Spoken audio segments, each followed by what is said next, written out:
Alright, time for a video response to Jay and his September contest. Funny stories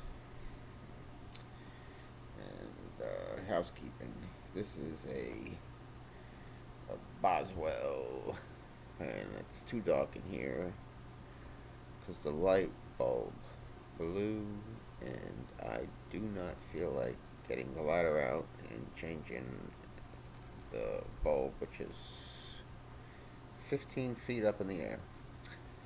But this is a Boswell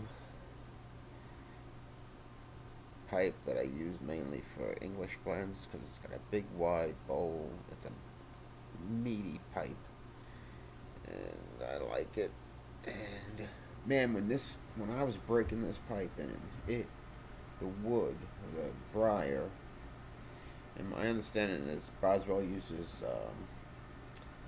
Grecian briar. I don't know if that's true, and I don't know if he does it exclusively. But man, this pipe tasted so good. I called it my magic pipe there for a while, and I was smoking English blends in this. And I'm smoking that Peterson's Flake, that Irish Flake that the Bellegarde one sent me. And I like it. It's good. It's unique. I've never tasted an English like this. So thank you for that. I got one more flake left. Funny story. Okay. I don't think I've told this one. Back, well, we're still friends, but we lost touch. I probably my fault. So I've lost his phone number, and I'm pretty sure he's lost mine as things have happened and life has progressed. I got my buddy Big John. Big John is about 6'6", brilliant mind.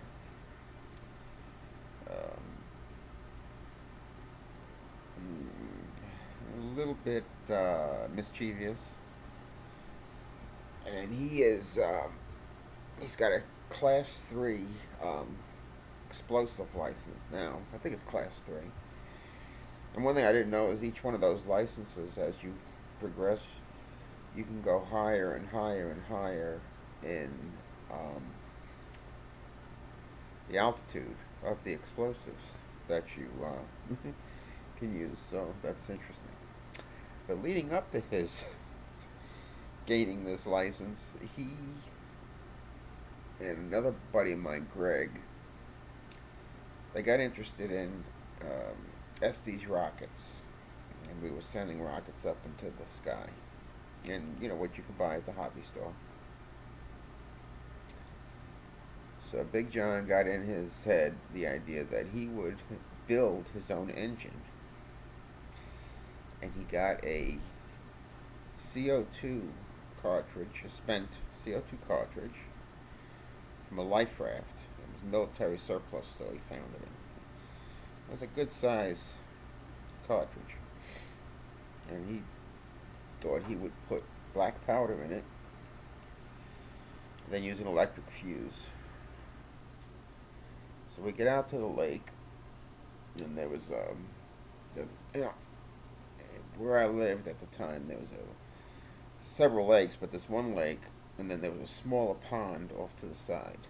And we were at the pond, and it had a pretty steep bank, and we stuck the engine into the bank, and I'm looking at this thing, and it's got a pinhole in the tip of it. Now the body is a good, inch and a half, 2 inches in diameter, and this hole is, not much bigger than a pinhead. And I'm thinking to myself, this thing's going to blow up because you got all this pressure is going to come out of that large diameter trying to get through that small diameter. It's going to blow. Now here's an engineer and a super tech. John was a brilliant technician, and Greg was a electronics engineer that held like 36 patents. And I couldn't convince them that this thing was going to blow up. And finally they said, okay, they were going to take some cautionary steps. And I got behind the wheel and engine of the car. That car, we were using the battery of that car to ignite this engine. Big John gets ready. He's inside the car. And he goes, it's armed. And as soon as he said armed, the loudest explosion I have ever heard in my life. And the trees on the other side of the thing went, and I got up, and the trees on the other side of the lake was still rocking. In a pond. It wasn't a lake. It was a pond. So I guess it was a good 15, 20 yards maybe. There was a hole in the ground